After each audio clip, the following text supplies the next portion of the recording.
जीवन को संयमित और साधनाओं के माध्यम से जीना परम आवश्यक होता है और जीवन को रहस्य को जानना परम आवश्यक होता है। जो साधनाओं के माध्यम से अपने जीवन को जीते हैं वही जीवन सबसे उत्तम जीवन भी होता है। जो बगैर साधनाओं के जीवन जीते हैं वो खुले सांड की तरह होते हैं। वो कहीं भी बैठ जाते, कहीं भी कुछ भी करते हैं, कुछ भी खा लेते हैं। जीवन संयमित और उत्तम बनाने के लिए साधनाओं की परम आवश्यकता होती है।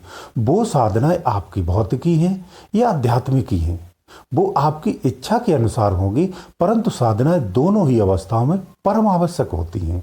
जो संयम और साधनाओं से अपने जीवन को बिताता है, जीवन उसी का उत्तम और सुखमय भी होता है। इसलिए साधनाओं की महत्ता बहुत आपके शास्त्रों में और वेदों में भी कही गई है। इसलिए संयम से जीवन जीना परम आवश्यक होता है।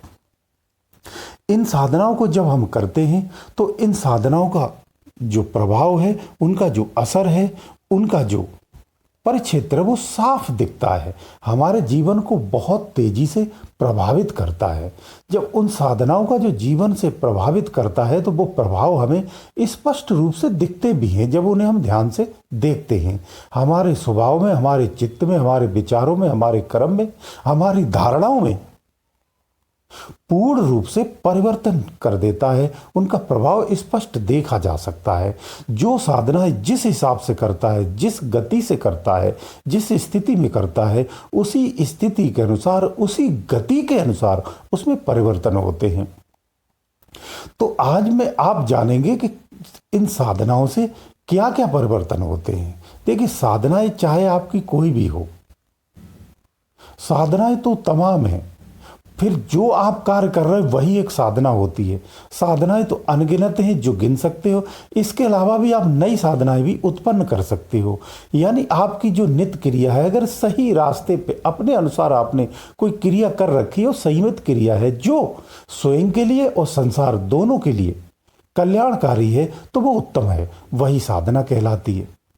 तो उसी को तो साधना कहते हैं।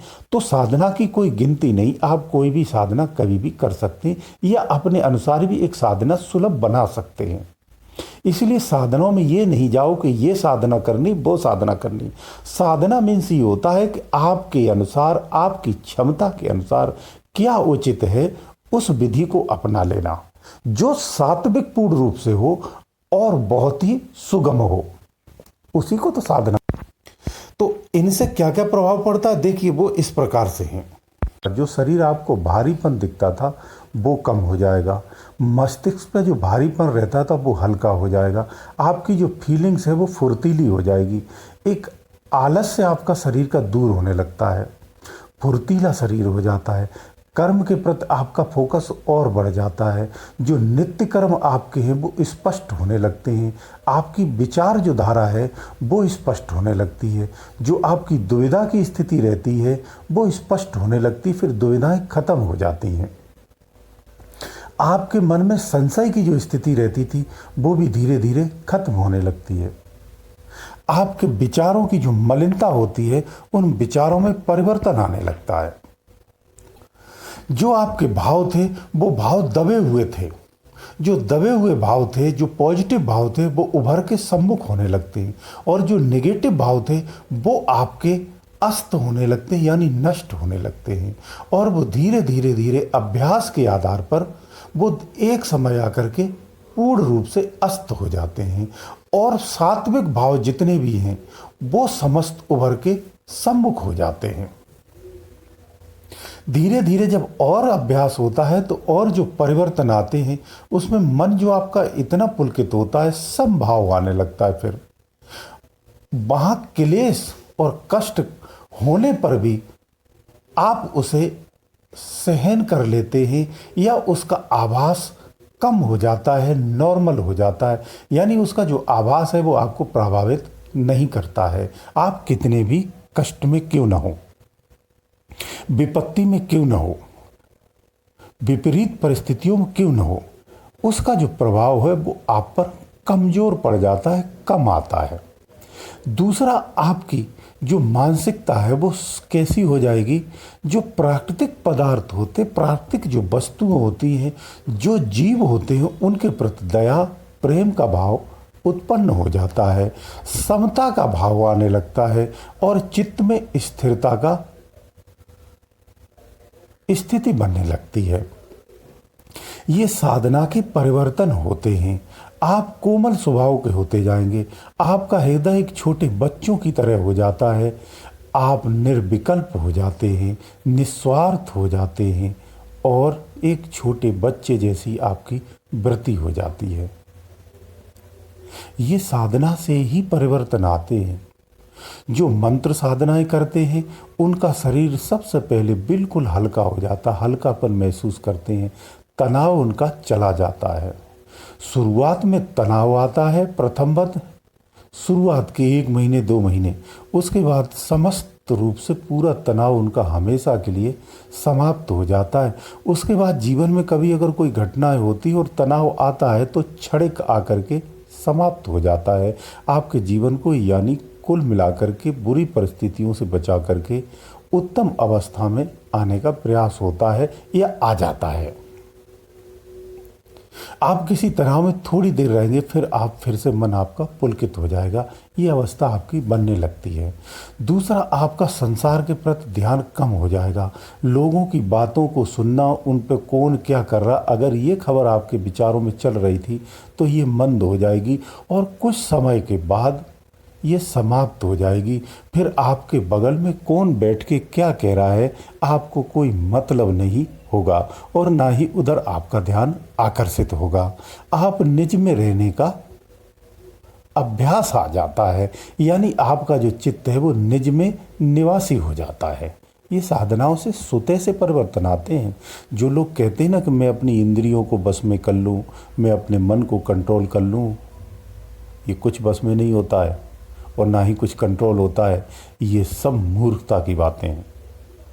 आंखें हैं तो देखेंगी, कान है तो सुनेंगे, जुबान है तो बोलेगी, पैर है तो चलेंगे, हाथ हैं तो हिलेंगे। आप इनको कंट्रोल करने की बात कर रहे हैं। संयमित होता है, एक मर्यादा होती, एक लिमिट होती, वो कंट्रोल की बात होती है। आप कान का सुनना बंद नहीं करेंगे, आंख का देखना बंद नहीं करेंगे। मेरा कहने का तात्पर्य यह है, ये सब बस में नहीं होता है। आपको अपना कुछ समय निकाल करके आध्यात्मिक में लगाना चाहिए, उस तरफ लगाना चाहिए। तो उसमें जब आप लगाएंगे तो उसकी एनर्जी जो होती है ना वो जनरेट होने लगती है। उस एनर्जी का फिर प्रभाव इतना होता है कि ये सारी चीज़ें ऑटोमेटिक स्वतः से ही अपने आप धूमिल और कमज़ोर हो जाती हैं। संसार के प्रति इच्छा शक्ति है वो आपकी कमज़ोर होने लगती है। आप अपने मानसिक बल से कोई चीज़ कभी कंट्रोल नहीं कर सकते हैं। जितना कंट्रोल करेंगे, मैं बिल्कुल फिजिकली बात कर रहा हूँ, अगर मेंटल स्थिति से, मानसिक रूप से आप किसी चीज़ को जितना भी कंट्रोल करेंगे वो उतनी ही आकर्षण और बढ़ता है, उसका 100 गुना हो जाता है। इसीलिए कभी भी किसी चीज़ को रोकना नहीं चाहिए। रोकने से कभी कोई चीज़ नहीं रुकती है। ये प्राकृतिक प्रदत्त स्वभाव हैं।